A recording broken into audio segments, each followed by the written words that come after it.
wish there was a good Xenoblade game on the Switch. Xenoblade Chronicles 2, it just doesn't do it for me. The battle system's bad, there's so many issues with the game, the story is trash. If only we had Xenoblade Chronicles X on the Switch, or just a good Xenoblade game. Hello there. Who are you? It doesn't matter who I am right now. All you need to know is that I am Future Max, and I bring the thing that you have been asking for. Wow, man, thank you. Future Max, I don't know who you are, but you are cool. Finally, a good Xenoblade game. It's time to put this one where it belongs. Xenoblade Chronicles Definitive Edition, the game that really no one expected to be announced. If anything, people were expecting Xenoblade Chronicles X to be ported over to the Nintendo Switch.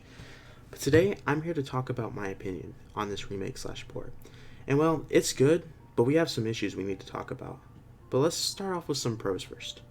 I'm going to try my hardest to not talk any spoilers in this video. However, when we reach the Future Connected part, I do kind of want to talk spoilers on that. Anyways, let's begin. This game truly is the definitive way to play. If you look at both the Nintendo Wii and Nintendo 3DS versions of this game, you will see very, very ugly models of characters, and just overall, the whole game didn't look great. But for a Nintendo Wii game, it shocked the world. The system was so weak that developers struggled putting games on the Wii. And when this game came out, over hundreds of hours that you could do in this game, it shocked the world just with the amount of content. It's still the amazing story that we all remember. And if you haven't played any Xenoblade games yet, this should be your first, as well, it is the first in the series. I want to talk about the difficulty of this game. I felt as if it was so much easier than the Nintendo 3DS version, which is what I played the original Xenoblade on. At the time of this recording, I have never played Xenoblade Chronicles on the Nintendo Wii. I hope to change that in the future. However, certain parts of the game I did feel as if the Switch version was somewhat harder than the Nintendo 3DS version. I don't know if this was just a me issue or what, but I would like to know if people feel the same way. The resolution, well, the same issue has happened on this game, just like Xenoblade 2. If you looked when Xenoblade 2 launched on the Nintendo Switch, in dock mode it was only getting 720p. And going into the Xenoblade Chronicles Definitive Edition, I would have thought they've had plenty of development time to change this up where they can make a game 1080p locked on docked. I feel for a Nintendo IP this is not okay, and I really do hope MonadoMax for their new IP that they will try to make it 1080p, because this doesn't really look good on Nintendo's part. And for an in-house Nintendo game, I would have expected that at least the handheld mode would have not had the issues that it did in terms of resolution. I had a lot of issues in handheld mode, with frames dropping in the middle of fighting an enemy. Also, just again, the resolution, you can tell it's dropping when you're playing in handheld.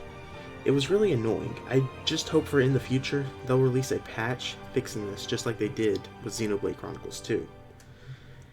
A minor noticeable issue for me, what I could tell, it looks like some parts of the game, they didn't really update the textures or anything. This is the same issue that happened with some of the armor pieces of this game.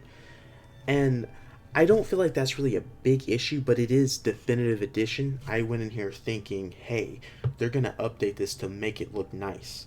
And for some people, they really care about how their game looks. So this could be a bad issue for some people. For me, it was a minor noticeable issue. It's definitely noticeable if you were someone that played both the 3DS or Switch versions, even those that never played it. I've seen some people talk about that. Anyways, that's out of the way. Let's talk about the next feature. That's really all I have to really say about this version of Xenoblade. It is really the definitive version to play this game.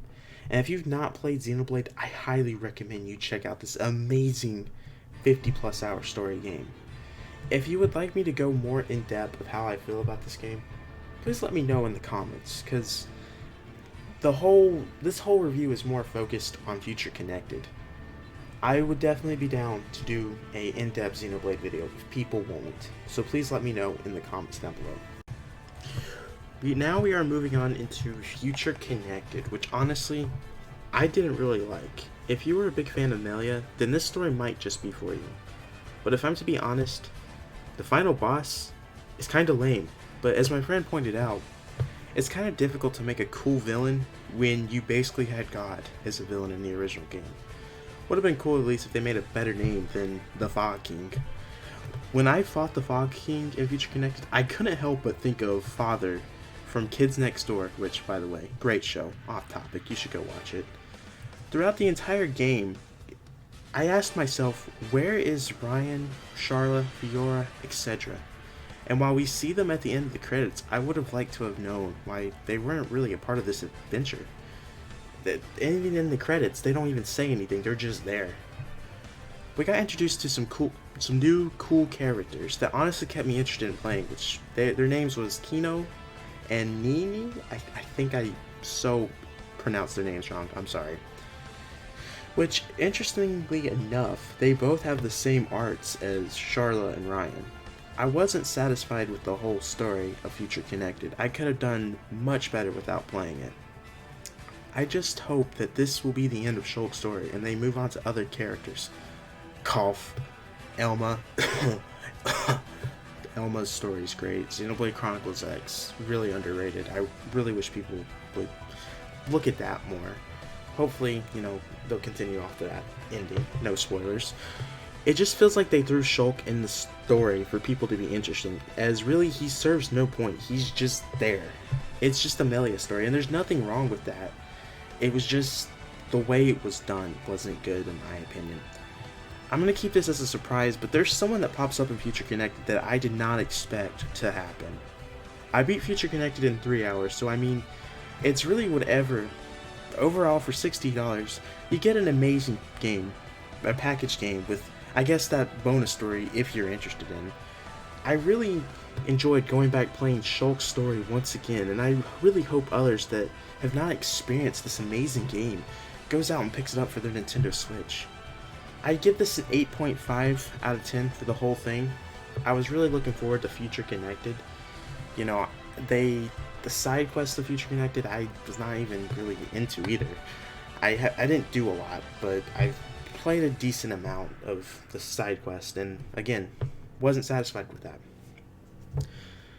The 8.5 comes from me being so pumped for Future Connected and being disappointed. That's really where it comes from. Overall, the game's great. The resolution, that's an issue. Frame rate drops. It dropped a little bit in docked mode, but not as bad. That's about the only issues I have. If they would fix those issues, I would honestly say that this would be a 10 out of 10. Please make sure to backslash that subscribe button, and please like the video. Also check out our Discord server. We've been streaming a lot, so keep an eye out. So guys, this is the end of the video. I would really like to know what you think. This is a different type of video for me. I ran off a script. This part's not scripted, so I kind of messed up, I know, in this video. So please forgive me. If you do want to see me do a in-depth Xenoblade Chronicles video, I would be so interested in doing that. Like, I honestly want to do it, but I was trying to keep this review short. So please let me know in the comments. Make sure to like, comment, backslash that subscribe button. I know I just said that earlier. But I'll see you guys in the next video. Peace.